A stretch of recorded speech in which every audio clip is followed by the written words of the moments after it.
Good afternoon, everybody. My name is Doran from Accountancy School, and this is just a short presentation to give some background to the P4 option subject on the SCCA syllabus. At this stage, anybody who's looking at the option subjects is obviously wondering which option subjects are most suitable to me.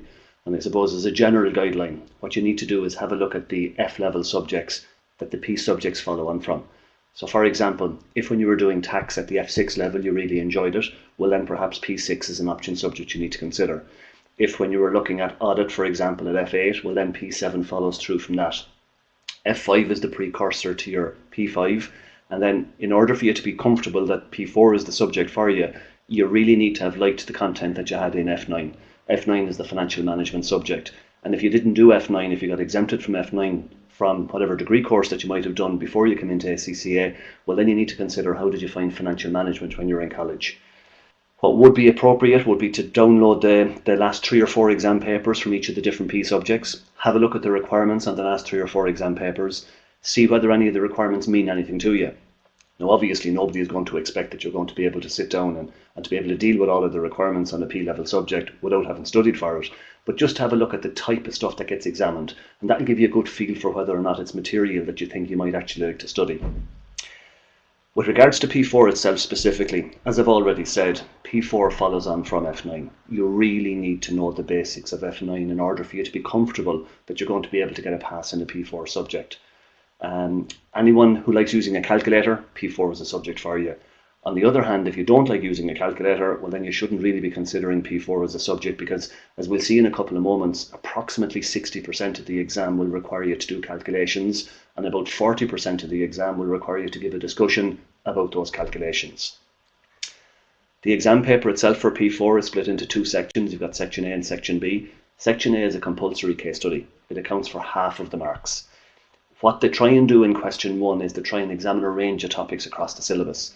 So you'll have perhaps a page and a half of information, and then you'll have maybe 6 to 9 individual requirements. And the individual requirements will require you to take the information that was given in the case, analyse it, perform calculations, come up with suitable recommendations or suitable advices for a board of directors or for some other user of the report that you're going to be asked to produce. You then have Section B of the exam paper. You've got 3 questions in Section B. 2 of those have to be chosen, so you've got a bit of a choice in Section B. Each individual exam question in Section B is for 25 marks. What you'll normally tend to find is that on Section B they'll tend to hone in on a particular syllabus area. So different from question 1 where you might have a number of different syllabus areas that will get examined, when you're looking at the Section B question it normally tends to be syllabus specific. So if it's on investment appraisal, all of the question will be on investment appraisal. If it's on company valuations, all of the question will be on company valuations. Now again, ballpark, around 60% of the exam question will be for calculations and around 40% then will be for discussion. And usually the discussion follows through from the calculations. So what they're effectively doing at the P level is they're checking to see can you do the calculations, but then they're also checking to see are you able to apply your knowledge to a given scenario, and can you give an explanation as to what do the calculations mean, or what type of advice would you offer on foot of the calculations that you've just performed. The syllabus itself. Now, anybody who's done F9 or anybody who's been exempted from F9 but you've looked at the F9 syllabus, you'll see that about 65% of this syllabus is examined on F9. You need to be comfortable with investment appraisal. But it's not just NPV and IRR. You need to be able to deal with some additional techniques like modified internal rate of return, adjusted present value, project duration. It also goes into a bit more detail with regards to the qualitative issues that you need to be able to deal with when you're looking at an investment appraisal. You've got valuations of both debt and equity, so you might have to value a bond, you might have to value a company or a business. You need to be able to deal with mergers and takeovers. You need to be able to advise on merger and takeover activity. You need to understand why would one company want to take over another company, how do you go about doing it, how do you defend yourself against a takeover, and then you need to be able to calculate synergy. You need to be able to work out the value that we can create by having one company take over or merge with another company. You've got reorganizations and reconstructions. You need to be comfortable with sources of finance, so you need to understand the different sources of finance that exist. You need to be able to advise on an appropriate source of finance in a given scenario. You need to be able to deal with the cost of capital for those individual sources of finance. You need to understand capital structure, which brings you into the whole area of Modigliani and Miller, and you need to understand the different decisions that stem from the different types of finance that you might decide to advise on in an appropriate or in an individual scenario. You then have interest rate risk and currency risk management. Now, you would have seen some of this on F9, but not a huge amount. So it goes into a lot more detail when you get into P4 with things like derivative contracts and how you can involve yourself in traded derivative contracts in order to hedge against an exposure that you have to either interest rate risk or foreign currency risk. You've got dividend policy, you've got option pricing, which is quite interesting. We have to be able to deal on the P4 syllabus with the Black-Scholes option pricing model. So you need to be able to use the different calculations, and formulas are given on a formula sheet, but you need to be able to use the different calculations to work out the value of a call option, a put option, a real option, and you need to understand how you can apply option pricing methodology to given scenarios in order to be able to come up with an appropriate answer that you might have to in a particular exam question. We also need to be able to deal with international operations. Now, normally when we're talking about international operations, you're looking at a multinational company that are going to invest in a foreign country. And therefore you need to be able to do an investment appraisal that takes into account the fact that it is in a foreign country, probably with a different currency. It might be in a lesser developed country. You might have to be able to give some advice, for example, to a board of directors on how the World Bank might be able to help us out, or what the World Trade Organization does and how it might impact on the decision that we're going to make. The basics on this. About 70%, 65 to 70% of the material has already been covered at F9. So a lot of the class time will be spent on going back over F9. Now, I mentioned earlier you need to understand the basics of F9 in order for you to be comfortable that you're going to get a pass on P4, and that's where a lot of people fall down. A lot of people don't understand relevant cash flows. A lot of people are not able to calculate a cost of capital. A lot of people, for whatever reason, get through F9 and they're not able to deal with a beta factor in the capital asset pricing model. Now, I'll go through the whole F9 syllabus on the course. However, I'll go through it in order to be able to show you what it is you're supposed to know, and you can appreciate that because this is a new subject and there is additional material that we need to be able to deal with, in addition to the stuff that's at F9, I need to go through it a bit faster than you would have gone through it when you would have been doing F9 as a subject. But I do cover all of the F9 material, and I do highlight for people that what we've just looked at is F9. You're supposed to be comfortable with it. If you're not, you need to go back over that material, and if you're still not comfortable with it, you need to be coming to me, explaining to me that you're not comfortable with the material, and we'll have a look at it. But you can't leave it until the very end to realise 2 weeks out from the exam that you've not been looking at this stuff, you're not comfortable with the F9 material, because it's a prime recipe for disaster.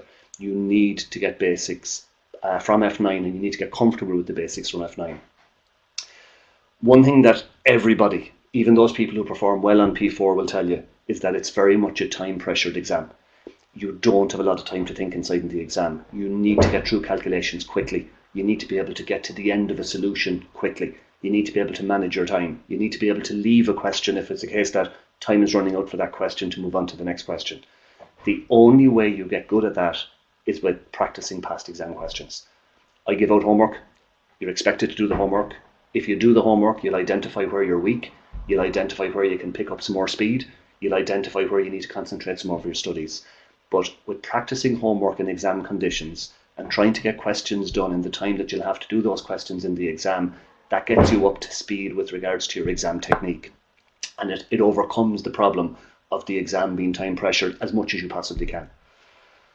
As I mentioned in the very next slide here, I give out homework with your past exam questions. If you're practicing the past exam questions, you're getting comfortable with the material and the type of material that you're going to face on the day of the exam proper. And the earlier you start into that, the quicker and the more efficient you become at getting through a style of question that you may not have seen before. So for example, on question 1, you're going to be dealing with a long case study. You're going to be dealing with multiple individual requirements. That's not something that comes up on a lot of F subject papers. So you need as early as you possibly can to get into the nitty-gritty of a P4 exam question and to know how to break it down into individual components, to know what the most appropriate strategy might be with regards to deciding on a particular calculation that might help you come up with a conclusion.